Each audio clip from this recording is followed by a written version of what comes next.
Hello dear student, कैसे हैं आप सभी लोग। आशा करता हूं आप सभी लोग अच्छे होंगे। अब कल आपका बिहार बोर्ड का 10वीं क्लास का गणित का पेपर होने वाला है। तो अब देखिए, जिन विद्यार्थियों ने अपना पूरा पाठ्यक्रम पढ़ लिया है, सारे अध्यायों के सारे प्रकार के प्रश्न उन्होंने हल कर लिए, वो लोग तो बहुत खुश होंगे, आराम से रह रहे होंगे कि हाँ भाई, हम तो पेपर में जैसे प्रश्न आएंगे सारे प्रश्न हल कर देंगे। कुछ लोग ये सोच रहे होंगे कि कल पेपर में किस तरह के प्रश्न आएंगे, कैसे प्रश्न आएंगे, कितने प्रश्न आएंगे, किस प्रकार से प्रश्नों को हम हल करेंगे। तो आपके लिए मैं बता दूं, आपको घबराने की कोई जरूरत नहीं है। मैं आपके लिए लेकर आया हूं आज महत्वपूर्ण प्रश्न जो आपके कल के पेपर में आने वाले हैं। तो जैसे कि आपके बिहार बोर्ड ने अभी अभी नया परीक्षा प्रारूप पत्र का प्रारूप भेजा है, आपको पेपर का प्रारूप भेजा है। उसमें उन्होंने आपके लिए बहुत ही आसान पेपर करने की कोशिश की है। इस बार का जो पेपर होगा वो आपका बहुत ही आसान पेपर होगा। पहले जो आपके 60 प्रश्न वस्तुनिष्ठ आते थे, अब उन्होंने प्रश्नों की संख्या बढ़ा दी है। 60 की जगह 50 प्रश्न आते थे, 50 की जगह उन्होंने 60 प्रश्न कर दिए। उन 60 प्रश्नों में से आपको केवल 50 प्रश्नों को ही हल करना होगा। अब देखिए, यदि आपने 50 प्रश्न से अधिक प्रश्नों को हल कर दिया तो उन्होंने क्या बोला है, उन्होंने बोला है कि आपके प्रथम 50 प्रश्नों के आधार पर ही आपको अंक दिए जाएंगे। ठीक है, तो इस चीज का आपको याद रखना है कि केवल आपको 50 प्रश्नों का ही हल करना है। जो प्रश्न आपसे आते हैं उन प्रश्नों को आप हल कर देना। ठीक है, उसके बाद में ये तो था उनका, 2 खंडों में उन्होंने विभाजित किया। पहले खंड में तो उन्होंने 60 वस्तुनिष्ठ प्रश्न डाले, उसमें से आपको 50 प्रश्न करने। दूसरा खंड ब में उन्होंने 2 प्रकार के प्रश्न डाले। पहला प्रकार है आपका 2 अंक का और दूसरा प्रकार है आपका 5 अंक का। ठीक है, अब देखिए, 2 अंक वाले प्रश्न जो आपके 25 आते थे उनकी संख्या भी उन्होंने बढ़ा दी है। उनकी संख्या उन्होंने 27 कर दी है। 27 प्रश्न आएंगे, 27 प्रश्नों में आपको 15 प्रश्न हल करने होंगे। और जो आपके 5 अंक के 8 प्रश्न आते थे, जिनमें से आपको 4 प्रश्न करने होते थे, वो प्रश्न उन्होंने सेम रखे। 8 प्रश्न आएंगे, 8 प्रश्न में से आपको 4 प्रश्न करने होंगे। तो देखिए, इस तरह से आपके 60 प्रश्न आएंगे, 60 में से आपको 50 करने गुणा 1, क्योंकि प्रत्येक प्रश्न आपका 1 अंक का होगा। सभी वस्तुनिष्ठ प्रकार के होंगे, बहुविकल्पी होंगे, सब में आपको 4 विकल्प दिए गए होंगे, उनमें से कोई एक विकल्प ही आपका सही होगा। तो देखिए, 50 गुणा 1 हो जाएगा आपका 50 अंक। ठीक है, 50 अंक। और देखिए, 60 प्रश्न तो आपके वस्तुनिष्ठ हो गए। अब देखिए, ये तो था आपका खंड ए। खंड ब में आपके लिए क्या होंगे, कुछ प्रश्न 2 अंक के होंगे और कुछ प्रश्न आपके 5 अंक के होंगे। अब 2 अंक के आपके पास 27 प्रश्न होंगे। ठीक है, अब उन 27 में से आपको 15 प्रश्न ही हल करने होंगे। ठीक है, तो 15 गुणा 2 हो जाएगा आपका 30 अंक। ठीक है, 30 अंक। अब 5 अंक के आपके लिए होंगे 8 प्रश्न। उन 8 प्रश्न में से आपको 4 प्रश्न ही हल करने होंगे। तो 4 गुणा 2 हो जाए, 4 गुणा 5 हो जाएगा, बराबर हो जाएगा 20 अंक। ठीक है, तो इस तरह से आपका 100 अंक का पेपर होगा कल। 100 अंक का आपको इस तरह से पेपर होगा। ठीक है, 60 प्रश्न आपको वस्तुनिष्ठ आएंगे, जिसमें से आपको 50 हल करने होंगे। यहाँ पे आपको याद रखना 50 प्रश्न ही हल करने हैं, क्योंकि यदि आपने 50 में 51 प्रश्न भी हल कर दिए तो वो पहले इस आरंभ के 50 प्रश्नों के आधार पर ही आपको अंक देगा। ठीक है, तो आपको ये चीज याद रखनी है। उसके बाद में खंड ब में 27 प्रश्न होंगे, उसमें से आपको केवल 15 प्रश्न करने हैं। ठीक है, खंड ब में 8 प्रश्न होंगे, उनमें से केवल आपको 4 प्रश्न करने। तो देखिए, कितने सारे हमें विकल्प दे रहा है, इतने सारे क्वेश्चन दे रहा है, उसमें से हमें बहुत कम क्वेश्चन करने, प्रश्न करने। तो आप लगा सकते हो कि बहुत ही आसान पेपर होने वाला है कल का पेपर आपका। ठीक है, तो आपको घबराने की बिल्कुल भी जरूरत नहीं है। अब देखिए, ये जो आपके 8 प्रश्न आएंगे बहुत महत्वपूर्ण है, क्योंकि सारे प्रश्न आपके 5 अंक के होंगे। 20 अंक के आपके 4 प्रश्न ही आने वाले हैं। ठीक है, ठीक है। अब देखिए, ये जो आपके 8 प्रश्न आएंगे किस अध्याय से आएंगे वो भी मैं आपको बता देता हूँ। ठीक है, तो देखिए, आपके 2 प्रश्न तो आएंगे आपके 2 चरों वाले रैखिक समीकरण युग्म अध्याय से। ठीक है, 2 प्रश्न आएंगे आपके रैखिक समीकरण वाले युग्म वाले अध्याय से। ठीक है, एक प्रश्न आएगा आपको या तो त्रिभुज से आ सकता है या फिर वो वृत्त से आ सकता है। उसमें वो किसी प्रमेय को हमसे सिद्ध करवाने के लिए दे सकता है, या तो त्रिभुज वाले अध्याय से आएगा या फिर वृत्त वाले अध्याय से आएगा। ठीक है, एक प्रश्न आपका जो है वो आपका निर्देशांक ज्यामिति से आ सकता है या फिर में सांख्यिकी से आ सकता है। ठीक है, एक प्रश्न आपका वहां से आ सकता है। उसके अलावा 2 प्रश्न आपके त्रिकोणमितीय अनुपात वाले अध्याय से आएंगे। फिक्स है, ये 2 प्रश्न आपके जरूर आएंगे ही आएंगे त्रिकोणमितीय अनुपात वाले अध्याय से। और एक प्रश्न आएगा आपका त्रिकोणमितीय अनुपातों के अनुप्रयोग से, जो जिसमें भी आपका त्रिकोणमितीय अनुपात का उपयोग होगा। ठीक है, उसके अलावा एक प्रश्न जो होगा वो होगा आपका पृष्ठीय क्षेत्रफल और आयतन वाले अध्याय से। तो देखिए इस तरह से 2 और 2 4 5 6 7 8 ये आपके 8 5 अंक के प्रश्न आएंगे। ठीक है, अब देखिए 60 प्रश्न आ रहे हैं आपके वस्तुनिष्ठ, आपके कुल अध्याय हैं 15। तो यदि हम औसतन निकालें तो औसतन प्रत्येक अध्याय से 4 प्रश्न आएंगे, परंतु हो सकता है कि किसी अध्याय से 6 प्रश्न आ जाएं, किसी अध्याय से 2 या 3 प्रश्न आ जाएं। ठीक है, तो औसतन 4 प्रश्न तो आपके प्रत्येक अध्याय से आएंगे ही आएंगे। ठीक है, तो ये तो बात हुई आपका प्रारूप कैसा है आपका परीक्षा का। ठीक है, जो आपका पेपर होगा उसका प्रारूप कैसा है। अब चलते हैं महत्वपूर्ण प्रश्नों को जो कि आपके कल के पेपर में आने वाले हैं। तो एक एक करके उन सभी प्रश्नों के बारे में यहाँ पर चर्चा करते हैं। तो जैसे कि पहला प्रश्न है, पहला प्रश्न जो है वो है आपका 2 चरों वाले रैखिक समीकरण युग्म वाले अध्याय से। ठीक है, पहला प्रश्न हमें दे रखा है कि हमारी एक लड़की है हेमा, वो घर आने के लिए 300 किलोमीटर की दूरी, कुछ दूरी ट्रेन से तय करती है, कुछ दूरी बस से तय करती है। ठीक है, तो इस तरह से उसको 4 घंटे लगते हैं यदि वह 60 किलोमीटर दूरी ट्रेन से और शेष दूरी यदि वो बस से तय करती है। ठीक है, अब यदि वह 100 किलोमीटर दूरी ट्रेन से और शेष दूरी बस से तय करे तो उसे 10 मिनट अधिक समय लगता है। ठीक है, तो हमें ट्रेन और बस की गति मालूम करनी है कि ट्रेन की गति क्या है और बस की गति क्या है। तो देखिए सबसे पहले हमें क्या निकालना है, ट्रेन और बस की गति निकालनी है। तो मैं क्या मान लेता हूँ ट्रेन की जो गति है वो मेरी x किलोमीटर पर आवर है, x किलोमीटर प्रति घंटा है, और बस की गति है वो मेरी y किलोमीटर प्रति घंटा है। ठीक है, तो मैंने माना ट्रेन की गति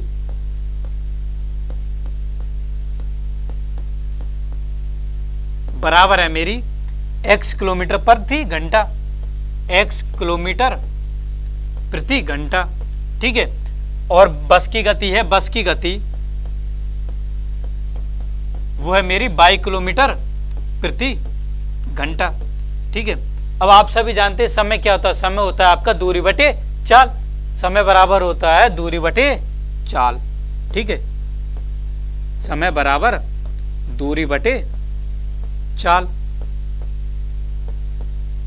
अब देखिए प्रश्नानुसार हमें दिया क्या, प्रश्नानुसार हमें दिया है कि यदि वह 60 किलोमीटर दूरी तय करे ट्रेन से और शेष दूरी जो बचेगी वो दूरी तय करे बस से। ठीक है, तो अब देखिए दूरी क्या है आपकी 60 किलोमीटर, तो 60 बटा, अब चाल, ट्रेन की चाल क्या मानी हमने, ट्रेन की चाल मानी हमने x, तो 60 बटा x प्लस शेष दूरी कितनी हो जाएगी 300 किलोमीटर हमारी कुल दूरी है, उसमें से 60 किलोमीटर दूरी ट्रेन से तय कर रही है वो, तो शेष दूरी रह जाएगी आपकी 300 माइनस 60 यानी कि 240 किलोमीटर दूरी।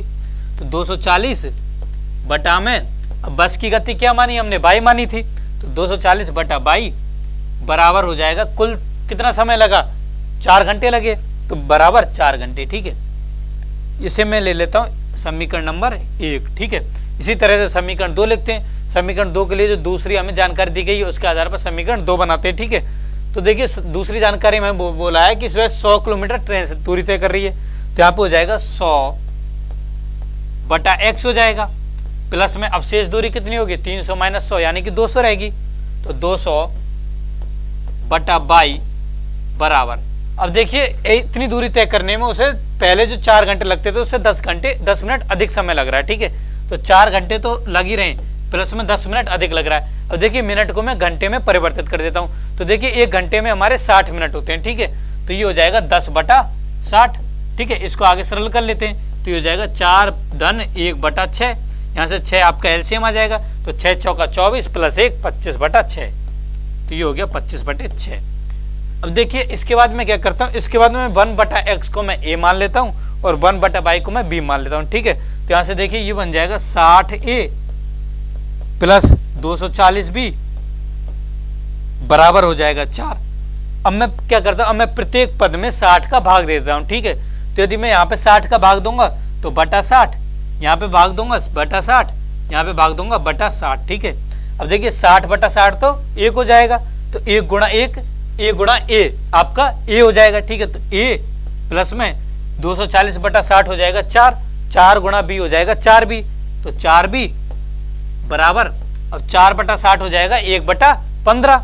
ठीक है, तो 1 बटा 15, इसे मैं दे देता हूं समीकरण नंबर 3। ये मेरा समीकरण 2 था, समीकरण 3 आ गया। ठीक है, अब देखिए इसमें भी मैं यही करता हूं, 1 बटा x को मैं a ले लेता हूं, 1 बटा y को मैं बी ले लेता हूं, ठीक है। तो ये हो जाएगा 100a प्लस में 200b बराबर 25/6, ठीक है। अब मैं प्रत्येक पद में 100 का भाग दे देता हूं, तो मैं बटा 100 कर देता हूं, ठीक है। बटा 100 और बटा 100, ठीक है। अब देखिए 100/100 क्या हो जाएगा आपका 1 हो जाएगा, तो यहां तक आ जाएगा 1 गुणा a, यानी कि a आ जाएगा। तो a धन 200/100 क्या हो जाएगा 2 हो जाएगा, तो प्लस में 2b बराबर हो जाएगा। अब देखिए 25/6/100, तो 25/6 गुणा 1/100, 25 से 100 4 बार खत्म हो जाएगा, तो 6 गुणा 4 क्या हो जाएगा 24 हो जाएगा। तो ये हो जाएगा 1/24। इसे मैं चौथा समीकरण मान लेता हूं। अब देखिए यदि मैं समीकरण 3 में से समीकरण 4 को घटाऊं, तो समीकरण 3 में से समीकरण 4 को मैं घटाता हूं, ठीक है। यहां पे देखिए मेरा क्या था 60 था, ठीक है। इसे मैं लिख रहने देता हूं। समीकरण 3 में से मैंने समीकरण 4 को घटाया, तो देखिए समीकरण 3 में से समीकरण 4 को घटाने पर, ठीक है, घटा रहा हूं मैं। अब देखिए यदि मैं a में से a को घटाऊंगा तो ये तो 0 हो जाएगा, तो यहां पे हो जाएगा 0 प्लस में 4b माइनस 2b, 4b में से 2b चले गए तो क्या हो जाएगा 2b बचेगा, प्लस में 2b हो जाएगा, ठीक है, बराबर हो जाएगा 1/15 माइनस 1/24, ठीक है। अब देखिए यहां से यदि हम एलसीएम लें तो एलसीएम आ जाएगा मेरा 120, 120 मेरा एलसीएम आ गया। 15 8 120, 24 5 120, तो ये हो गया 3/120। अब 120 को मैं 3 से काट लेता हूं, तो देखिए ये कितने बार जाएगा 40 बार चला जाएगा, तो ये आ गया 1/40, ठीक है। तो 2b बराबर आ गया मेरा 1/40, तो b बराबर आ जाएगा 1/80, ठीक है। अब b मैंने क्या माना था, b मैंने माना था 1/80। यहाँ पे आपको इसके बाद लिखना है माना 1/x बराबर a, 1/y बराबर b, ठीक है। तो 1/y को मैंने b माना था, तो इसको मैं बराबर 1/y कर देता हूं, ठीक है। तो y बराबर आ गया मेरा 80। y क्या था, y था मेरा बस की गति, तो बस की गति मेरी कितनी आ गई, बस की गति आ गई मेरी 80 किलोमीटर पर घंटा, ठीक है, प्रति घंटा, 80 किलोमीटर प्रति घंटा आ गई, ठीक है, बस की गति। अब ट्रेन की गति निकालते हैं, तो देखिए मेरा y का मान आ गया। अब y का मान मैं किसी भी समीकरण में रख सकता हूं, चाहे मैं समीकरण 1 में रख दूं, चाहे समीकरण 2 में रख दूं। उसके अलावा मैं एक और कर सकता हूं, मैं b का मान भी समीकरण 3 या 4 में किसी में रख सकता हूं, तो उससे मेरा a का मान आ जाएगा, a का मान आ जाएगा तो मेरा x का मान आ जाएगा, ठीक है। तो मैं क्या करता हूं, मैं b के मान को समीकरण 3 में रख देता हूं, ठीक है। तो यहां से देखिए ये हो जाएगा a धन 4 गुणा b का मान क्या है मेरा 1/80, तो गुणा 1/80 बराबर हो जाएगा 1/15, ठीक है। अब देखिए 4 से 80 20 बार खत्म हो जाएगा, तो ये हो जाएगा a बराबर आ जाएगा, a बराबर 1/15 माइनस 1/20 हो जाएगा, ठीक है। तो यहां से देखिए आपका 15 6 की 90, 90 15 8 120, तो 120 आपका एलसीएम आ जाएगा, ठीक है। तो 15 8 120, 20 6 120, तो ये हो गया 2/120, तो ये आ गया आपका 1/60, यानी a का मान आ गया 1/60। अब a क्या था, a था आपका 1/x, तो 1/x बराबर 1/60, तो x का मान आ गया 60, x बराबर आ गया आपका 60 किलोमीटर प्रति घंटा। अब देखिए इन मानों को हम प्रश्न में रख के चेक भी कर सकते हैं कि हमारा जो प्रश्न, हमारा जो उत्तर आया वो सही है या गलत है, जांच भी कर सकते हैं हम उसकी। जैसे कि मान लीजिए हमारा ट्रेन की गति क्या दी है 60 किलोमीटर प्रति घंटा दी है, और 60 किलोमीटर हमें ट्रेन से दूरी तय करनी है, तो 60 किलोमीटर दूरी तय करने में ट्रेन को कितना घंटे लगेंगे, 1 घंटा लगेगा, ठीक है। तो ये तो हो गया 1 प्लस में, अब शेष दूरी कितनी होगी, शेष दूरी हो जाएगी 240। अब हमारी बस की गति आई 80 किलोमीटर प्रति घंटा, तो 80 1 घंटे में वो 80 किलोमीटर दूरी तय कर रहा है, तो 240 किलोमीटर 3 घंटे में तय करेगा, तो 1 + 3 बराबर हो जाएगा 4 घंटा, ठीक है। तो हमारा 4 घंटा ही था यहाँ पे। तो इस तरह से हम अगली जो हमारे समीकरण था उसको भी हम जांच कर सकते हैं, ठीक है। तो एक ये प्रश्न आता है आपका, ये प्रश्न आएगा आपका जो आएगा आपका 2 चरों वाले रैखिक समीकरण युग्म वाले अध्याय से, ठीक है। इस प्रकार के प्रश्न आएंगे। इसके अलावा जो नाव के प्रश्न दे रखे हैं आपको किताब में, उस तरह का भी आपको एक प्रश्न आ सकता है, ठीक है।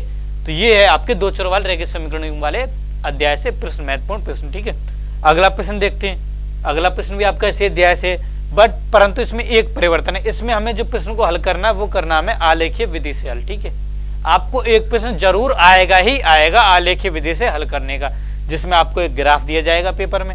उस ग्राफ की सहायता से आपको इनके जो भी समीकरण बनेंगे उनको आपको निरूपित करना होगा, फिर उसकी सहायता से आपको हल निकालना होगा। ठीक है, तो सबसे पहले हम समीकरणों का निर्माण करते हैं। ठीक है, तो देखिए प्रश्न हमें दिया है 5 पेंसिलों और 7 कमलों का मूल्य है 50 रुपए, जबकि 7 पेंसिलों और 5 कलमों का मूल्य है 46 रुपए। अब एक पेंसिल और एक कलम का मूल्य आलेखीय विधि से हमें निकालना है। ठीक है, तो देखिए सबसे पहले हम क्या करते हैं, सबसे पहले हम मान लेते हैं कि पेंसिल का मूल्य है x रुपए और कलम का मूल्य है हमारा y रुपए। ठीक है, तो माना पेंसिल का मूल्य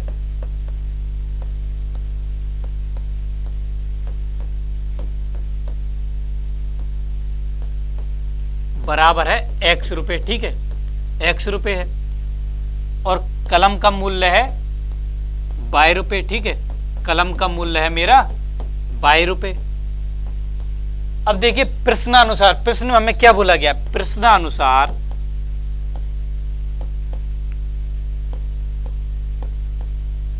जैसे मैं हल कर रहा हूं वैसी तरह से आपको पेपर में भी हल करके आना है, तभी आपको बढ़िया अंक मिलेंगे पेपर में। ठीक है, तो प्रश्नानुसार 5x धन 7y बराबर दे रखा है मुझे 50।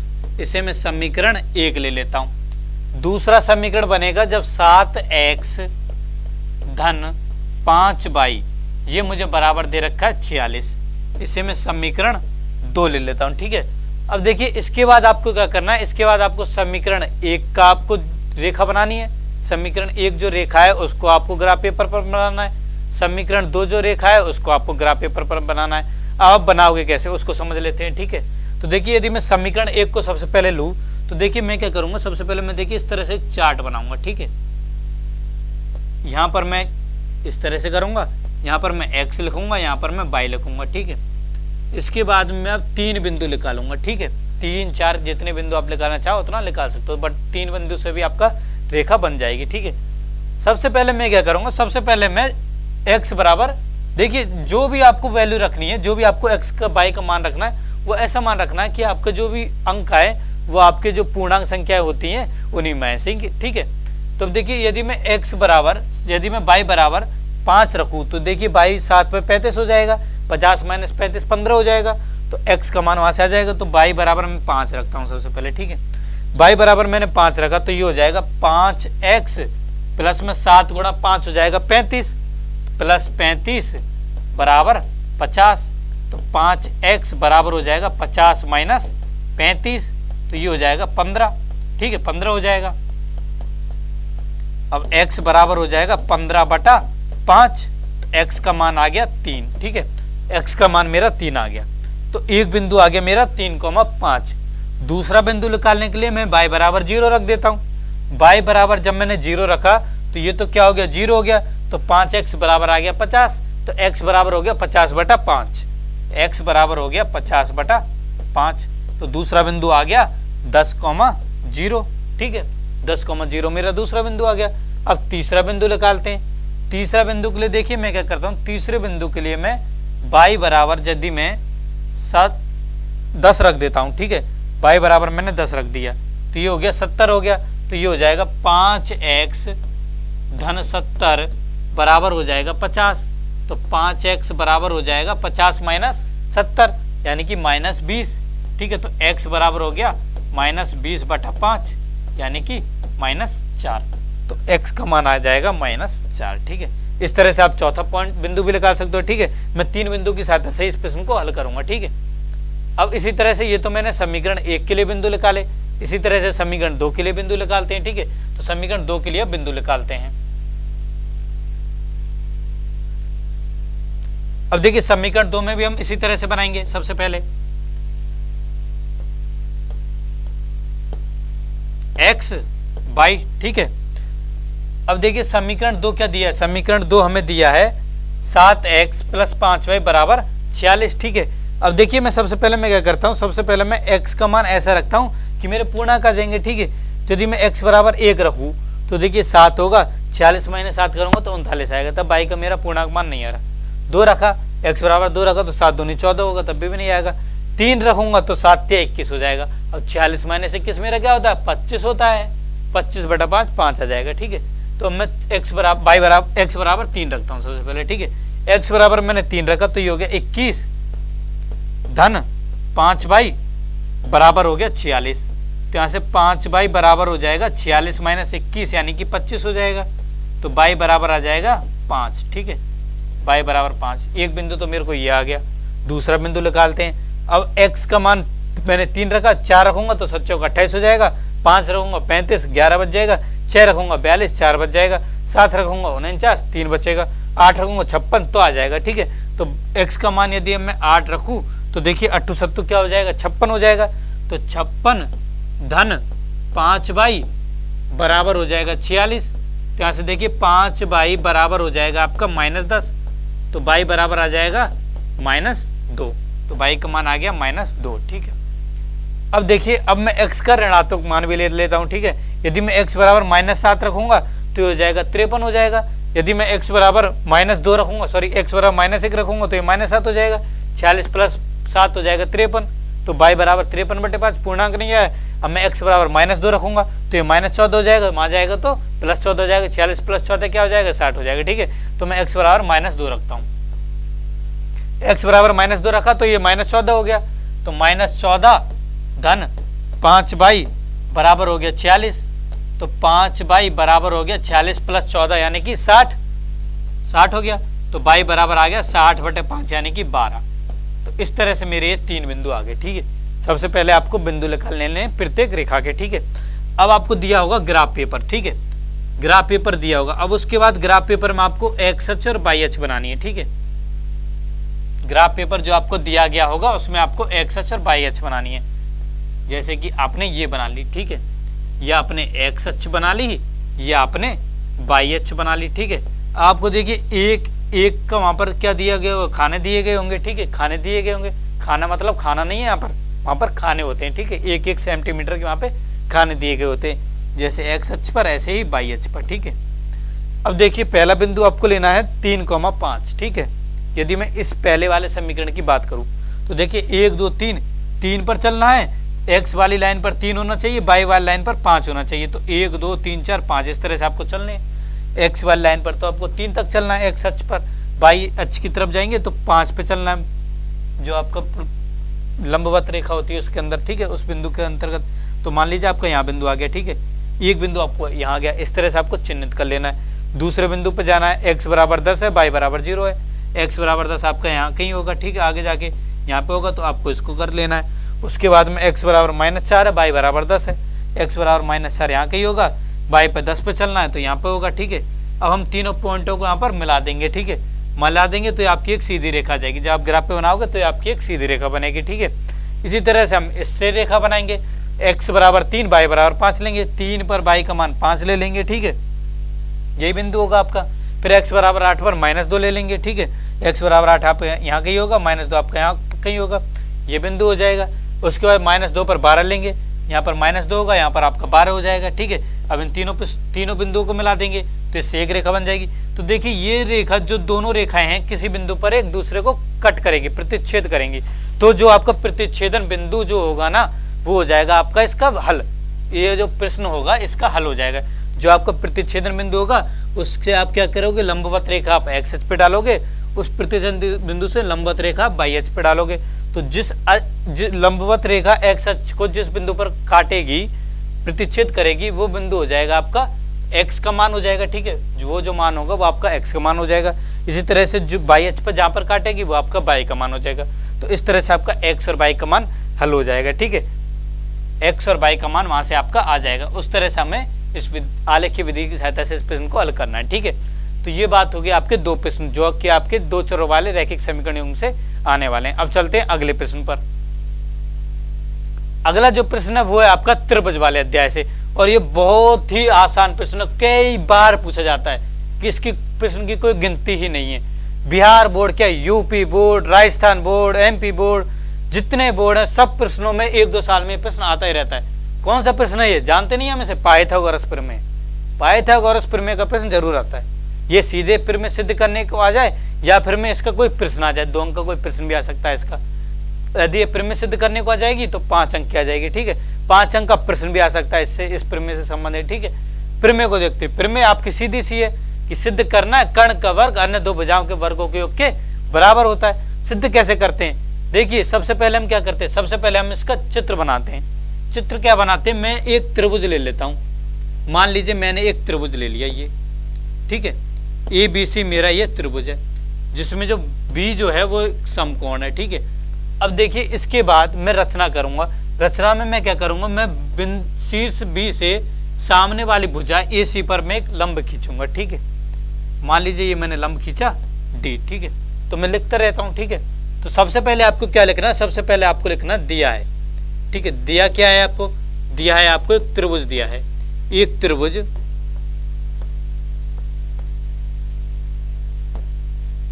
ABC है जिसमें B क्या है, समकोण है। जैसे आपको लिखना है जिसमें B समकोण है, ठीक है। ये आपको लिखना है पेपर में। अब आपको सिद्ध करना है, उसको लिखना है। उसके बाद में आपको लिखना है सिद्ध करना है, ठीक है। सिद्ध करना है या दर्शाना है, जो भी प्रश्न में आपसे बोला जाए वो करना है। सिद्ध करना है, क्या सिद्ध करना है कि कर्ण का वर्ग जो है वो अन्य 2 भुजाओं के वर्ग के बराबर होता है। अब कर्ण क्या होगा, कर्ण होता है हमारा समकोण के सामने वाली भुजा। समकोण हमारा ये है, इसके सामने वाली भुजा क्या है, AC। तो AC हमारा कर्ण हो जाएगा। तो AC का वर्ग बराबर हो जाएगा अन्य 2 भुजाओं के वर्गों के योग के बराबर, यानी कि AB का वर्ग प्लस में BC का वर्ग, ठीक है। हमें ये सिद्ध करना है। हमने रचना क्या की, रचना हमने की कि हमने B शीर्ष से AC सामने वाली भुजा AC पर हमने एक लंब खींचा। तो BD लंब है आपका AC पे, ठीक है। ये हमने एक लंब खींचा, ठीक है। अब चलते हैं उपपत्ति पर। उपपत्ति, ठीक है। अब देखिए सब, यदि मैं त्रिभुज ABD और त्रिभुज ABC की यदि मैं बात करूं, मैं बात कर रहा हूं त्रिभुज ADB तथा त्रिभुज ABC में, ठीक है। अब देखिए यदि मैं दोनों त्रिभुजों में देखूं तो देखिए कोण A क्या है, मेरा उभयनिष्ठ है। तो कोण A बराबर कोण A क्यों है, चूंकि उभयनिष्ठ है दोनों त्रिभुजों में, ठीक है। ऐसे आपको लिख के आना पेपर में, चूंकि उभयनिष्ठ, ठीक है। क्यों है पूरा बताना होता है, ठीक है। उसके अलावा देखिए, उसके अलावा कोण ADB बराबर है आपका कोण ABC। क्यों है बराबर, क्योंकि दोनों कोण आपके 90 डिग्री के बराबर हैं, ठीक है। तो ये आपको, अब देखिए यहाँ पर AA उपनियम लग जाएगा आपका। तो AA उपनियम से ये दोनों त्रिभुज जो होंगे वो आपके समरूप त्रिभुज हो जाएंगे, ठीक है। तो AA उपनियम से, उपप्रमेय से त्रिभुज ADB समरूप है आपका त्रिभुज ABC के, ठीक है। ADB त्रिभुज जो है वो ABC त्रिभुज के समरूप है। समरूप है तो संगत भुजाएं समानुपाती होंगी, ठीक है। अब संगत भुजाएं देखते हैं। संगत भुजाओं में सबसे पहले मैं ले लेता हूं AB को, ठीक है। तो AB बटा, यहां पे देखिए AB के बटे में क्या आ जाएगा, AC आ जाएगा, ठीक है। तो AB बटा AC बराबर AD बटा AB, ठीक है। ये मैंने संगत भुजाएं समानुपाती कर दी, ठीक है। अब यदि मैं वज्र गुणन करूं तो देखिए AB गुणा AB क्या हो जाएगा, AB का वर्ग हो जाएगा। तो AB का वर्ग बराबर हो जाएगा AD गुणा AC। इसे मैं समीकरण 1 दे देता हूं, ठीक है। उसके बाद देखिए, उसके बाद यदि मैं त्रिभुज BDC और त्रिभुज ABC की बात करूं, ये तो मैंने बात की थी त्रिभुज ADB और त्रिभुज ABC की, ठीक है। अब मैं बात कर रहा हूं त्रिभुज BDC की, ठीक है। CDB की मैं बात कर रहा हूं, CDB और त्रिभुज ABC में बात कर रहा हूं। तो देखिए अब कोण C क्या हो जाएगा, आपका उभयनिष्ठ कोण हो जाएगा। तो यहाँ पे कोण A था, अब यहाँ पे कोण C हो जाएगा।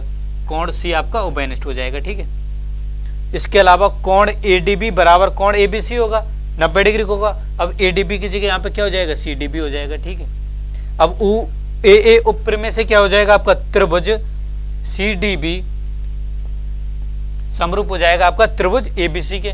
अब दोनों त्रिभुज समरूप है तो संगत जो भुजाएं होंगी समानुपाती होंगी। ठीक है, तो यहाँ से अब संगत भुजाएं देखते हैं। संगत भुजाएं मैं ले लेता हूँ, सबसे पहले मैं ले लेता हूँ BC। ठीक है, तो BC बटा यहाँ पे हो जाएगा आपका CA यानी AC बराबर हो जाएगा आपका CD बटा BC। ठीक है, BD ले लेता हूं मैं CD की जगह, CD बटा AB, BC हो जाएगा। ठीक है, CD बटा BC हो जाएगा। अब देखिए फिर से मैं वर्ग गुणा करता हूं। ठीक है, तो BC गुणा BC क्या हो जाएगा, BC का वर्ग हो जाएगा। तो यहां से हो जाएगा BC का वर्ग बराबर AC गुणा CD। ठीक है, इसे मैं समीकरण 2 दे देता हूं। ठीक है, अब मैं क्या करता हूं, समीकरण 1 और समीकरण 2 दोनों को जोड़ देता हूं। ठीक है, समीकरण 1 और समीकरण 2 को दोनों को मैं जोड़ता हूं तो देखिए ये बन जाएगा मेरा, यहां से AB का वर्ग, सबसे पहले मैं बाएं भाग को जोड़ता हूं तो AB का वर्ग प्लस में BC का वर्ग बराबर हो जाएगा AD गुणा AC प्लस AC गुणा CD। ठीक है, अब देखिए यहां से AC मेरा उभयनिष्ठ आ जाएगा, तो AC मेरा उभयनिष्ठ आ गया, तो ये हो गया AD प्लस में CD। ठीक है, अब देखिए चित्र से देखते हैं, AD प्लस CD ये क्या है, मेरा AC ही है, तो ये हो जाएगा AC गुणा AC। ठीक है, तो ये हो गया आपका AC का वर्ग। तो यहां से आपका क्या आ गया, AC का वर्ग बराबर आ गया AB का वर्ग प्लस BC का वर्ग, यही हमें सिद्ध करना था, तो ये हमारा सिद्ध हो गया। ठीक है, तो इस तरह से आपको प्रश्न को हल करना है पेपर में, आपके पेपर में प्रश्न आ जाए। इसके अलावा कोई भी प्रश्न में आए तब भी आपको इसी तरह से प्रश्न को हल करना है। ठीक है, अब चलते हैं अगले प्रश्न पर। अगला प्रश्न है वो है आपका, साबित कीजिए कि साइन थीटा बटा 1 plus cos theta plus 1 plus cos theta बटा साइन थीटा बराबर 2 बटा साइन थीटा। ठीक है, तो ये आपके त्रिकोणमितीय अनुपात वाले अध्याय से। ठीक है, अब देखिए इस वाले प्रश्न में क्या करूंगा, सबसे पहले मैं यहाँ पर एलसीएम ले लेता हूँ, क्योंकि मुझे यहाँ पे क्या चाहिए, साइन थीटा चाहिए।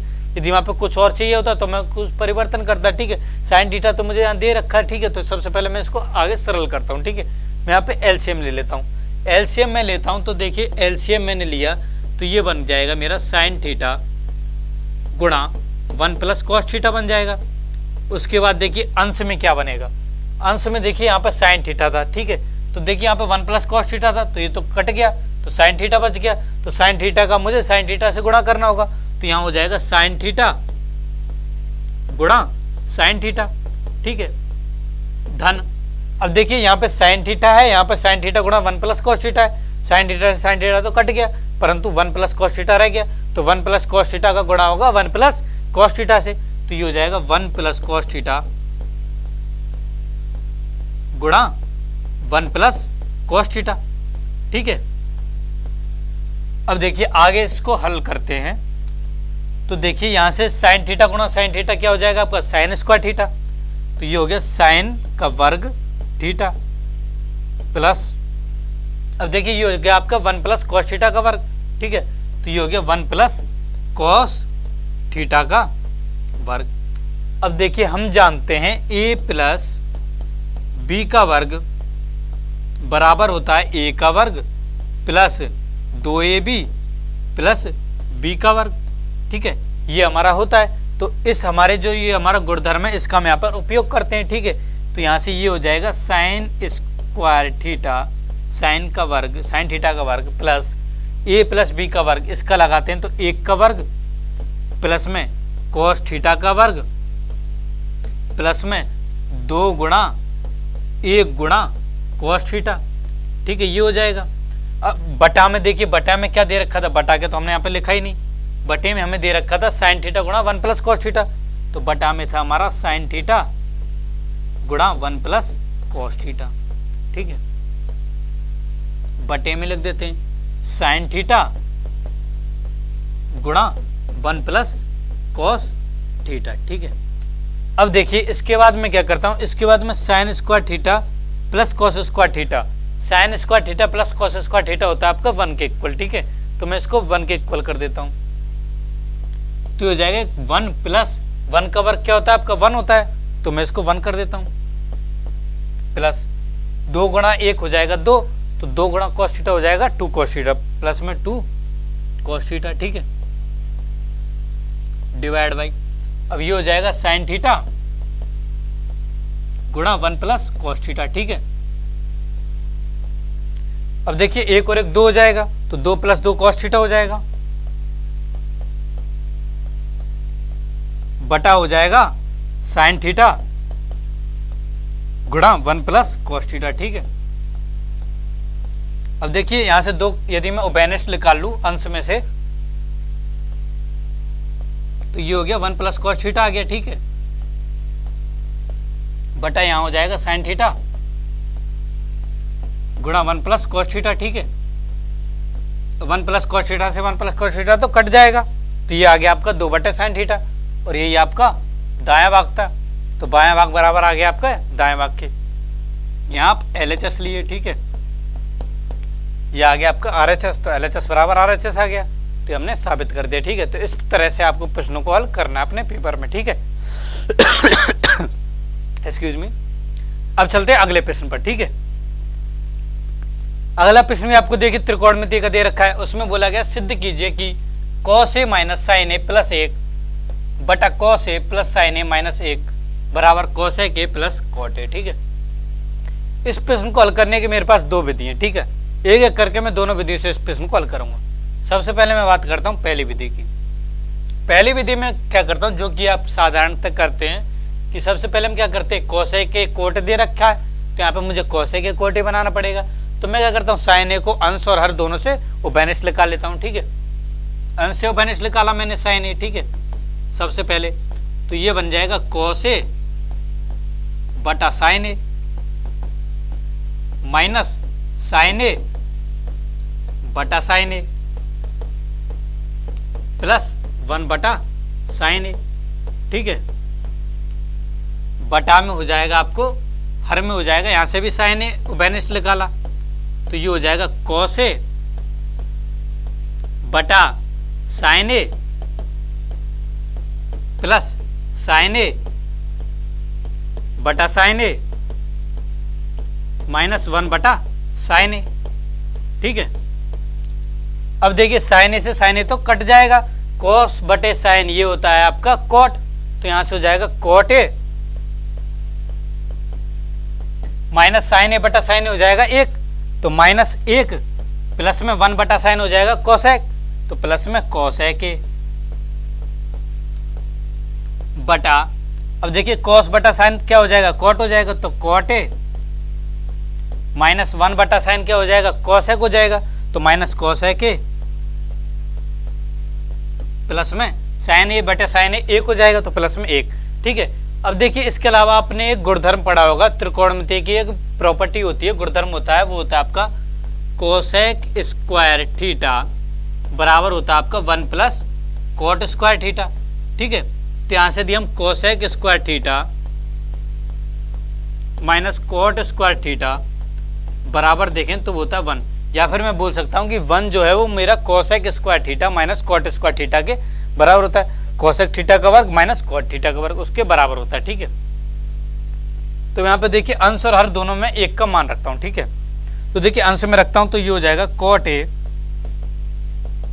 प्लस कोसेक ए माइनस, अब देखिए 1 की जगह पर मैं रखता हूं cosec square A minus cot square ए, ठीक है, कोसेक ए का वर्ग माइनस में कोट ए का वर्ग डिवाइड बाई, अब जैसे अंश में रखा है उसी तरह हर में रखता हूं, तो यहां पर हो जाएगा cot A minus cosec A plus 1 की जगह मैं रखता हूं कोसेक स्क्वायर ए माइनस में कोट स्क्वायर ए, तो plus cosec square A minus cot square ए, ठीक है। अब देखिए एक हमारी गुणधर्म होता है ए स्क्वायर माइनस बी स्क्वायर, ए का वर्ग माइनस बी का वर्ग बराबर होता है आपका ए धन बी गुणा ए माइनस बी, ठीक है। अब मैं इस गुणधर्म का यहाँ पे उपयोग करता हूँ, यहाँ पे करता हूँ, ठीक है, यहाँ पे भी और यहाँ पे भी, ठीक है। तो देखिए यहां से ये बन जाएगा मेरा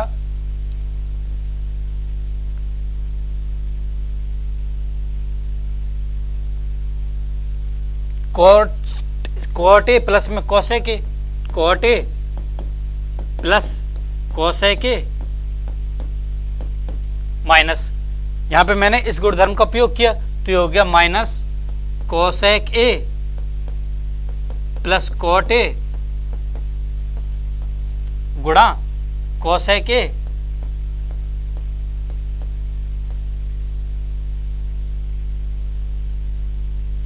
माइनस कॉट ए। ठीक है, ये बन जाएगा मेरा। एंड इसी तरह से हर में भी मेरा यही बन जाएगा। हर में देखिए cot A minus cosec A तो पहले से है, तो कॉट ए माइनस में कोसेक ए प्लस में, अब देखिए यहां पे मैं A square minus B square वाला गुणधर्म लगाता हूं तो ये हो जाएगा प्लस में कोसेक ए प्लस में कॉट ए गुणा कोसेक ए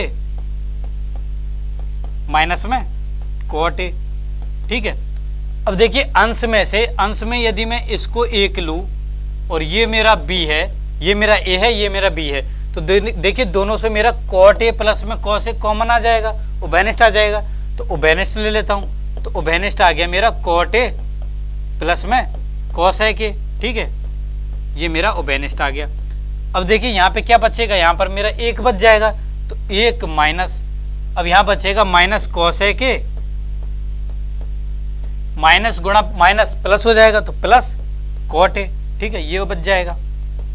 इसी तरह से हर में देखते हैं, हर में भी यदि मैं cot A minus cos A के को कॉमन निकाल लूं, उभयनिष्ठ निकाल लूं, तो ये बन जाएगा मेरा कॉट ए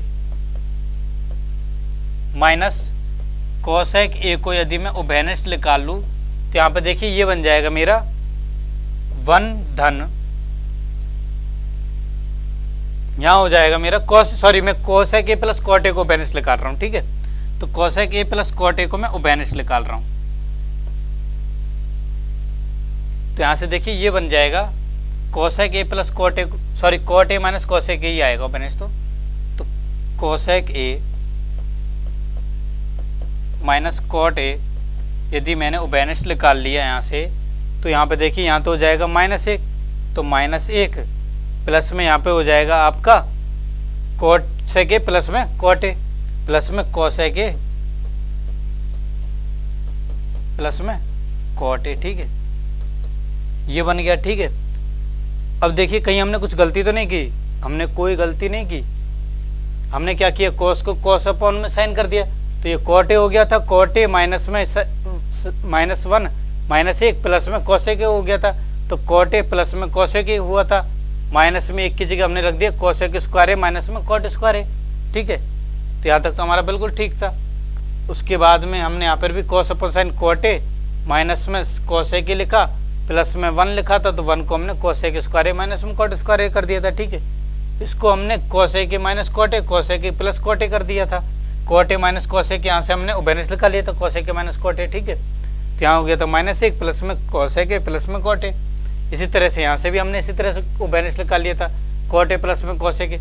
अब देखिए हमें क्या चाहिए, कॉट ए प्लस में कोसेक ए चाहिए, बाकी का हमारा सारा ही कट जाना है। ठीक है, अब यहाँ से देखिए, यहाँ से यदि मैं इसको आगे हल करूँ तो देखिए इसकी जो मान था, इसको मान को मैं ऐसे रख रहने देता हूँ। ठीक है, इसके मान को मैं यहाँ पे नहीं रखता हूँ। ठीक है, इसके मान को मैं यहाँ पे नहीं रखता हूँ, क्योंकि देखिए यहाँ से मेरा कट नहीं रहा है, इसलिए है ना, मैं इसके मान में कोई परिवर्तन नहीं करता हूँ। हर के मान में हर तो मैं ऐसे रखे रहने देता हूँ। तो हर है मेरा cot A minus cos A के, जहाँ पर भी मैंने ये लगाया था उसको मुझे नहीं लगाना है। ठीक है, यहाँ पर मैं एक ही रखता हूँ, यहाँ से देखोगे आपकी ये कट जाएगा। ठीक है, तो मैं प्लस में एक ही रखता हूँ इसको, तो +1 यदि मैं रखूंगा तो देखिए 1 plus cot A minus cos A के, ये मेरा कट जाएगा। ठीक है, तो पेपर में ये सब चीजें आपको याद रखनी है, इसीलिए मैंने ये सब चीज की थी।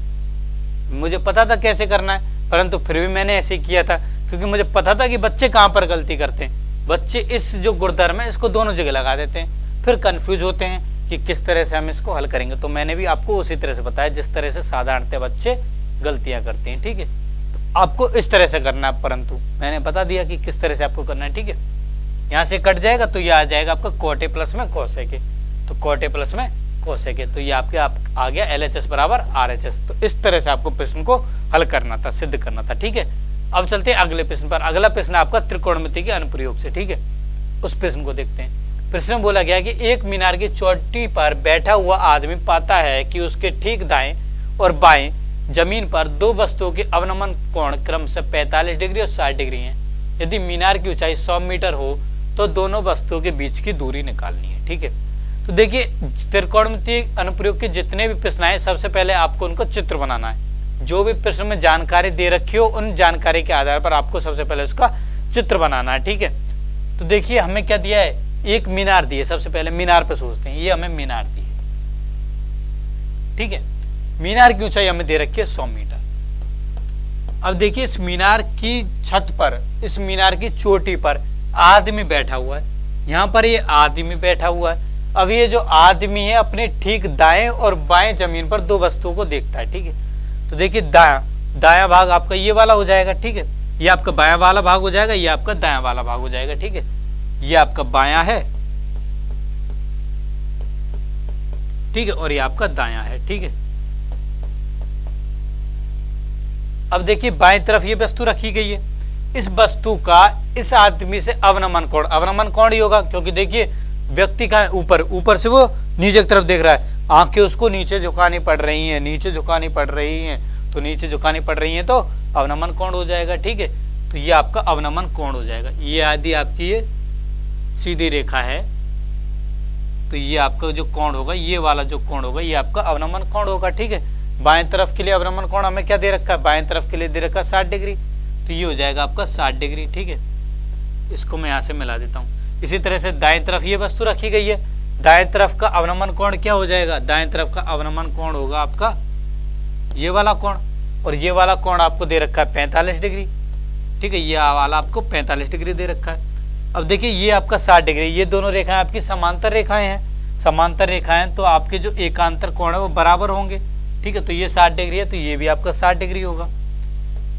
इसी तरह से ये 45 डिग्री है, तो ये वाला भी आपका 45 डिग्री होगा। ठीक है, अब प्रश्न में हमसे दोनों वस्तुओं के बीच की दूरी निकालनी है। ठीक है, तो यानी कि हमें ये वाली दूरी निकालनी है। सबसे पहले हम क्या करते हैं, सबसे पहले हम बिंदुओं को नाम दे देते हैं। ठीक है, मान ला ये बिंदु आपका A, ये बिंदु आपका B, ये बिंदु आपका C, या बिंदु आपका D। ठीक है, तो अब यदि मैं समकोण त्रिभुज ABC में बात करूं, ये आपका क्या है, समकोण है। ठीक है, यदि मैं समकोण त्रिभुज ABC की बात करूं तो त्रिभुज ABC, समकोण त्रिभुज ABC में अब देखिए यहाँ पर मुझे क्या दे रखा है, देखिए कोण के सामने वाली भुजा क्या होती है, कोण के सामने वाली भुजा हमारी लंब होती है।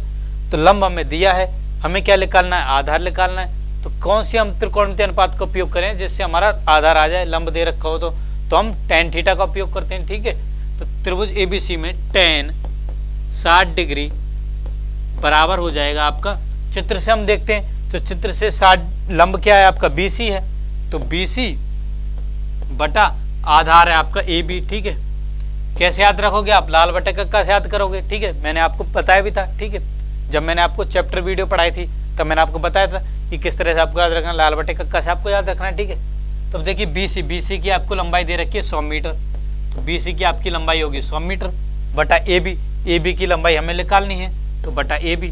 अब देखिए tan 60 डिग्री का मान क्या होता है, tan 60 डिग्री का मान होता है, यदि आप सारणी को देखोगे तो वहाँ पे tan 60 डिग्री का मान होता है आपका √3। ठीक है, तो √3 को इसको बराबर कर देते हैं, तो यहाँ से AB बराबर आ जाएगा आपका 100 बटा √3। ठीक है, ये आ गया आपका AB का मान, ये वाली लंबाई आ गई आपकी AB।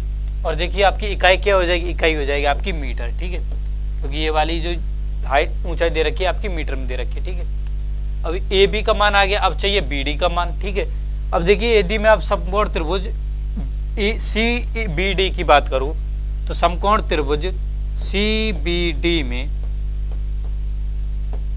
अब देखिए ये क्या हो जाएगा, ये आपका कोण दे रखा है, कोण के सामने भुजा लंब हो जाएगी, तो लंब है आपको आधार निकालना है, लंब को पता है आपको लंब की लंबाई क्या है, तो यहाँ पे फिर से tan का उपयोग करते हैं, तो tan 45 डिग्री बराबर हो जाएगा लंब यानी कि BC बटा आधार यानी कि BD। ठीक है, अब देखिए tan 45 डिग्री का मान क्या होता है, सारणी से हम देखेंगे तो tan 45 डिग्री का मान होता है आपका 1 के बराबर, 1 हो गया। तो BC बराबर आ गया BD, अर्थात BD बराबर आपका आ गया, BC का आपका मान क्या है, BC मान है आपका 100 मीटर, तो BD बराबर आ गया 100 मीटर। ठीक है, प्रश्न में हमें बोला है दोनों वस्तुओं के बीच की दूरी निकालनी, यानी कि हमें AD का मान निकालना है। तो AD बराबर हो जाएगा आपका AB प्लस में BD।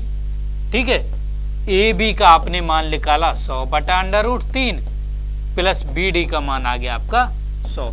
अब यदि हम यहां से दोनों से ओबेनिस्ट लें तो 100 ओबेनिस्ट आ गया, इसको आगे हल कर लेते हैं। तो यदि हम एलसीएम लेंगे तो ये आ जाएगा आपका √3 धन 1/√3। ठीक है, तो ये आपका इस प्रश्न का हल हो गया। ये दूरी आ गई आपकी दोनों वस्तुओं के बीच की दूरी मीटर में। ठीक है, तो इस तरह से आपको प्रश्न को हल करना था। ठीक है, अब चलते हैं अगले प्रश्न पर। अगला जो प्रश्न है वो है आपका पृष्ठीय क्षेत्रफल और आयतन से संबंधित प्रश्न। ठीक है, अब देखिए इस तरह के आपको बहुत प्रश्न आपको किताब में मिलेंगे, ये आपका बहुत ही महत्वपूर्ण प्रश्न है। ठीक है, हो सकता है ये आपके कल के पेपर में 100% आ ही जाए। ठीक है, तो अब देखिए प्रश्न में बोला है एक लंबवृत्तीय बेलन के रूप के बर्तन जिसका व्यास दे रखा है हमें 12 सेंटीमीटर और ऊंचाई दे रखी है 15 सेंटीमीटर। ये बर्तन आइसक्रीम से भरा हुआ है, आइसक्रीम भरी हुई है, इसके अंदर खानी है आपको, है ना, आइसक्रीम से भरा हुआ है। अब आइसक्रीम को 12 सेंटीमीटर ऊंची और 6 सेंटीमीटर व्यास वाले शंकुओं जिनके शीर्ष अर्धगोलाकार है उनमें भरा जाना है।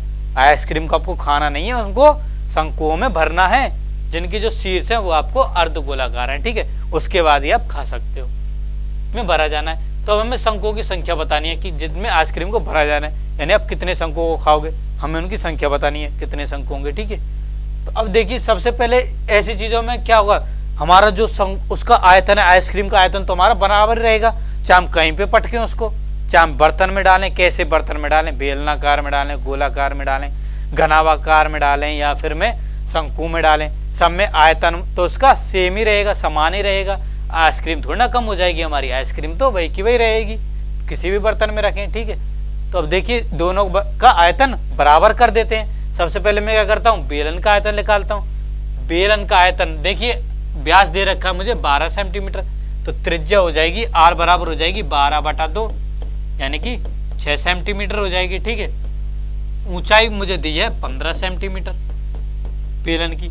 अब बेलन का आयतन क्या होता है, बेलन का आयतन होता है मेरा, आयतन बराबर होता है पाई R का वर्ग गुणा H होता है। ठीक है, पाई को मैं पाई रखता हूं, R यानी कि 6 सेंटीमीटर, 6 सेंटीमीटर का वर्ग करता हूं मैं, तो 6 सेंटीमीटर का वर्ग गुणा H का मान 15 है, 6 का वर्ग हो जाएगा 36, तो 36 गुणा 15 गुणा पाई। अब देखिए इसकी इकाई क्या होगी, सेंटीमीटर गुणा सेंटीमीटर का वर्ग, तो सेंटीमीटर की घात 3। ठीक है, 36 गुणा 15 करते हैं तो 15 छिक्की 90, 0 9, 15 थी 45 और 9 54, तो 540 पाई सेंटीमीटर क्यूब। यह आ गया मेरा बेलन का आयतन, आइसक्रीम का आयतन आ गया। ठीक है, अब इस आइसक्रीम को हमें शंकुओं में भरना है, तो अब देखिए जिसमें भरा जाना है उसका आयतन निकालते हैं। ठीक है, ये तो था आपका पहले बर्तन का आयतन, पहले बर्तन का आयतन।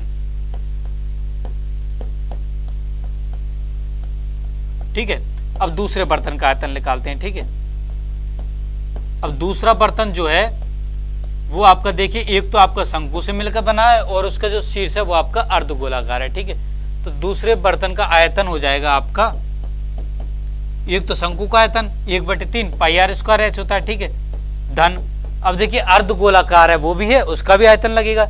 अर्धगोले का आयतन होता है आपका 2/3 पाई R की घात 3।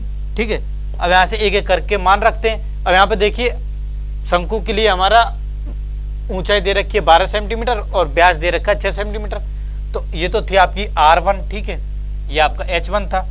अब देखिए ये जो होगा आपका H2 होगा, R2 होगा। ठीक है, तो H2 बराबर आपको दे रखा है 6 कितना दे रखा है 12 सेंटीमीटर दे रखा है। ठीक है, और R2 बराबर हो जाएगा आपका, त्रिज्या हो जाएगी 6/2 यानी 3 सेंटीमीटर हो जाएगी। ठीक है, अब इनका मान रखते हैं यहाँ पर, तो ये हो जाएगा 1/3 गुणा पाई गुणा R2 का वर्ग यानी कि 3 का वर्ग, 3 का वर्ग हो जाएगा आपका 9 गुणा H2 आपका 12 धन 2/3 गुणा पाई गुणा R2 यानी 3 का वर्ग 9, 3 का क्यूब करना है हमें यहाँ पे, R की घात 3 है, ठीक है, तो 3 की घात 3 करना है, तो 3 गुणा 3 9 गुणा 3 27 हो जाएगा, ठीक है, तो गुणा 27 हो गया। इसको आगे सरल करते हैं, तो देखिए 3 से 9 3 बार कट जाएगा, 12 3 36 हो गया, तो ये हो गया 36 पाई प्लस में, अब देखिए 3 से ये 9 बार कट जाएगा, तो 9 दूनी 18 प्लस में 18 पाई हो गया, 36 पाई प्लस 18 पाई हो जाएगा 54 पाई, ठीक है। ये आ गया आपका एक शंक्वाकार जो आपका दूसरा बर्तन बना है उसका आयतन, ठीक है। अब देखिए ऐसे हमारे पास n आयतन होंगे, शंकुओं की हमें संख्या बतानी है, तो माना शंकुओं की संख्या क्या है, n है। सबसे पहले आप लोग होगे माना शंकुओं की संख्या n है जिनमें आइसक्रीम भरी जानी है, ठीक है। तो अब देखिए n शंकुओं का आयतन क्या हो जाएगा, n शंक्वाकार बर्तन का आयतन हो जाएगा आपका, बर्तन का आयतन बराबर हो जाएगा 54 पाई गुणा n, ठीक है। अब देखिए ये जो आयतन होगा ये आपके 540 पाई के बराबर होगा, तो ये बराबर हो जाएगा 540 पाई। अब आप समझ गए होंगे कि मैंने पाई का मान क्यों रखा, क्यों नहीं रखा, क्योंकि यहाँ से देखिए पाई से पाई तो कट जाता, इसलिए मैंने पाई का मान नहीं रखा। मैंने अपनी जो गणना है उसको कठिन नहीं बनाया इसलिए, ठीक है, जो मेरी कैलकुलेशन होती है उसको मैंने कठिन नहीं बनाया, ठीक है। अब देखिए यहाँ से 54 से 54 भी कट जाएगा, तो n बराबर क्या आ गया, यहाँ से n बराबर आ गया 540 बटा 54 बराबर 10, यानी कि कितनी आइसक्रीम बनेंगी, 10 आइसक्रीम बनेंगी, 10 बार खा सकते हैं हम उन आइसक्रीमों को, शंक्वाकारों को, ठीक है। तो शंकुओं की संख्या कितनी आ गई, 10 आ गई। तो इस तरह के आपके प्रश्न आते हैं, आएंगे कल बोर्ड के पेपर में, ठीक है। अगले प्रश्न पे चलते हैं। अगला प्रश्न जो है वो है आपका सांख्यिकी से संबंधित। प्रश्न में हमको क्या बोला गया, प्रश्न में हमको बोला गया है कि एक जीवन बीमा एजेंट ने 100 पॉलिसी होल्डरों की उम्रों का निम्न वितरण पाया, माध्यक उम्र परिकलित कीजिए यदि पॉलिसी मात्र उन लोगों को दिया जाता है जो 18 वर्ष से अधिक और 60 वर्ष से कम है, ठीक है, उनको पॉलिसी दी जाती है। तो यहाँ पे देखिए एक संचयी बारंबारता दी गई है हमें, ये कैसी बारंबारता दी गई है हमें, संचयी बारंबारता दी गई है। तो सबसे पहले हम बारंबारता बनाते हैं, ठीक है, बारंबारता बनाते हैं 20 से कम। देखिए मैं यहाँ पे उम्र लिख देता हूँ, एक तो यहाँ पे मैं लिख देता हूँ संचयी बारंबारता, ठीक है, संचयी बारंबारता, और यहाँ पे मैं लिख देता हूँ बारंबारता, ठीक है। अब देखिए उम्र 20 से कम है, तो 20 से कम वाला ले लेता हूँ एक तो मैं, ठीक है, 20 से कम। अब 20 से कम की संचयी बारंबारता क्या है, 2 है, तो बारंबारता भी आपकी 2 ही हो जाएगी। अब यदि मैं बात करूं 20 से 25 की, ठीक है, तो 20 से 25 की संचयी बारंबारता में दे रखी है 6 दे रखी है। बारंबारता क्या हो जाएगी, बारंबारता हो जाएगी जो हमारी पिछला जो वर्ग था उसकी संचयी बारंबारता से यदि हम जो हमारी अभी की वर्ग की संचयी बारंबारता उसको यदि हम घटा दें तो 6 माइनस 2 कर देते हैं, तो ये बराबर हो जाएगी 4 के, ठीक है। इसी तरह से अगला वर्ग लिखते हैं, अगला वर्ग हो जाएगा आपका 30 से कम, यानी 25 से 30 हो जाएगा, ठीक है। 25 से 30 की आपकी संचयी बारंबारता दे रखी है 24। अब 24 माइनस 6 हो जाएगा आपका 24 माइनस 6 बराबर हो जाएगा 18, ठीक है। अगला वर्ग बनाते हैं इस तरह से, 25 से 30 हो गया, अब 30 से 35 बनाते हैं, उसके बाद में 35 से 40 बनाएंगे, फिर 40 से 45 बनाएंगे, फिर 45 से 50 बनाएंगे, फिर 50 से 55 बनाएंगे, फिर 55 से 60 बनाएंगे। अब 60 से आगे तो हमें जाना ही नहीं है क्योंकि 60 से कम ही है, ठीक है। अब देखिए 30 से 35 की बात करें, 35 से कम, तो देखिए उसकी संचयी बारंबारता कितनी दे रखी है, 45 दे रखी है। 45 माइनस 24 करते हैं, 45 माइनस 24, तो ये हो जाएगा आपका 21, ठीक है। इसी तरह से 35 से 40 देखते हैं तो वो ये हो जाएगी, संचयी बारंबारता हो गई आपकी 78। 78 माइनस 45 करते हैं, ठीक है, 78 माइनस 45 हो जाएगा आपका 33, ठीक है। इसके बाद में 40 से 45 देखते हैं, 40 से 45 में आपकी 89, तो आपकी संचयी बारंबारता हो जाएगी, और आपकी बारंबारता हो जाएगी उस वर्ग की, वो हो जाएगी आपकी 89 माइनस 78, तो वो हो जाएगी आपकी 78 में से 89 गए तो 11 बच जाएगा, ठीक है, तो 11 हो गई। उसके बाद में 45 से 50 की बात करते हैं, तो उनमें संचयी बारंबारता हो गई बिन में माइनस 89 करोगे तो ये हो जाएगी 3। इसी तरह से 50 से 55 पर चलते हैं, संचयी बारंबारता 98 दे रखी है, अब 98 माइनस 92 करोगे तो ये हो जाएगी 6। 55 से 60 में चलते हैं, यहाँ पे संचय बारंबारता पूरी 100 दे रखी है, 100 माइनस 98 करोगे तो 2। इस तरह से हमने बारंबारता सारणी तैयार कर ली, संचय बारंबारता और अब बारंबारता। प्रश्न आए सबसे पहले आपको यही करना है, ठीक है, संचय बारंबारता बारंबारता सारणी तैयार करनी है, ठीक है। अब देखिए आपका माध्यक क्या होता है, माध्यक होता है जो कि आपके n/2 वाला वर्ग होगा, ठीक है, वो हमें वर्ग चाहिए। अब n का मान हमें कितना दे रखा है, 100 दे रखा है, ठीक है, तो 100/2 करेंगे तो 50। अब हमें देखना है 50 जो है वो 50 संचयी बारंबारता जो है वो किस वर्ग में आ रही है, ये हमें देखना है, ठीक है। तो देखिए 50 जो 45 से ज्यादा होता है तो इस वाले वर्ग में आएगी, ठीक है, 45 78 वाले में आएगी, ठीक है। 78 वाला वर्ग क्या है हमारा, 35 से 40 है। इसका मतलब जो हमारा माध्यक वर्ग जो होगा वो होगा हमारा 35 से 40। तो माध्यक वर्ग आ गया हमारा 35 से 40, माध्यक वर्ग 35 से 40 है, ठीक है, इसके बीच ही हमारा माध्यक होना है, ठीक है। अब देखिए अब आगे हल करते हैं। अब देखिए माध्यक का हमारा फॉर्मूला क्या होता है, माध्यक का हमारा सूत्र होता है माध्यक बराबर L धन n/2 माइनस बड़ा F बटा छोटा f गुणा h, या फिर कुछ i भी कहते हैं, ठीक है, h या i कुछ भी कह लीजिए, ठीक है। यहाँ पर L क्या होती है, L होती है आपकी निम्न सीमा, जो आपका माध्यक वर्ग है उसकी निम्न सीमा। तो L बराबर है आपका 35, n/2 बराबर है आपका 100/2 यानी 50। बड़ा F जो होता है वो होता है आपका माध्यक वर्ग जो है उससे पहले वाले वर्ग की संचयी बारंबारता। पहला वाला वर्ग क्या है, 30 से 35, उसकी संचयी बारंबारता आपकी 45। तो बड़ा F बराबर हो गया 45। छोटा f जो होता है वो होता है आपका जो माध्यक वर्ग है उसकी आपकी बारंबारता। तो छोटा f उसकी बारंबारता कितनी है आपकी 33 है, तो f बराबर हो गया 33। h यानी कि अंतराल, वर्ग अंतराल क्या है आपका, वर्ग अंतराल आपने 5 का लिया है, तो h बराबर हो गया 5।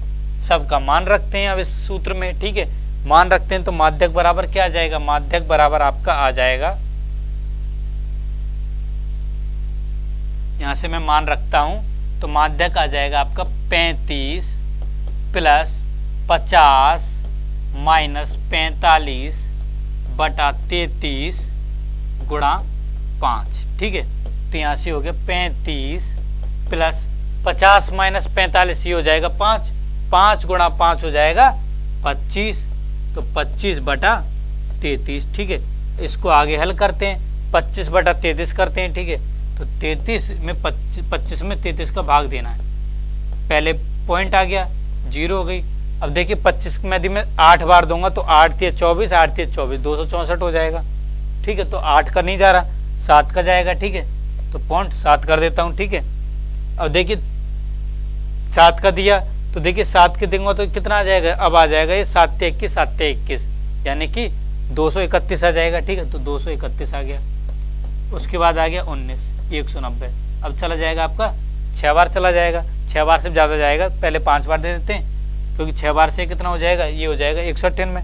5 बार से देखते हैं तो 5 से चला गया 165 बार, ठीक है। अब बच गया आपके 25 250। अब आपका 7 बार चला जाएगा, तो इसको मैं 7.76 लिख देता हूँ, ठीक है। तो 35.0.76, ठीक है। तो ये आ गया आपका 35.76, ये आ गया आपका माध्यक। तो इस तरह से आपको प्रश्न को हल करना है। ये थे आपके महत्वपूर्ण प्रश्न जो कि आपके कल के पेपर में आने वाले सारे प्रश्न, मैंने 5 अंक वाले प्रश्न यहाँ पर चर्चा किए, ठीक है। तो ये इस तरह से मैंने जो भी आपके महत्वपूर्ण प्रश्न थे, जो भी आपके कल के पेपर में आ सकते हैं प्रश्न, वो सब मैंने यहाँ पर आपके साथ में बात कर ली है, ठीक है। तो आप सभी को अपने पेपर के लिए शुभकामनाएं। आशा करता हूं आप सभी का पेपर कल का बहुत बढ़िया जाए। ओके बाय, धन्यवाद।